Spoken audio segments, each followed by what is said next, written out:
It appears two bald eagles decided to grow their family alongside Big Bear Lake, and National Forest officials are now temporarily closing a nearby trail and picnic area. The eagles, known as Jackie and Shadow, are building a nest with sticks and other materials.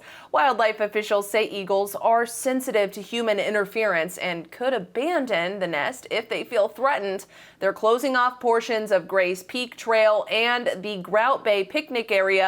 No eggs in this nest yet, but there is a live cam keeping a close-up eye on the nest provided by the Friends of the Big Bear Valley on YouTube. There's a link where you can watch it in our article. Katie Johnston for CBS LA.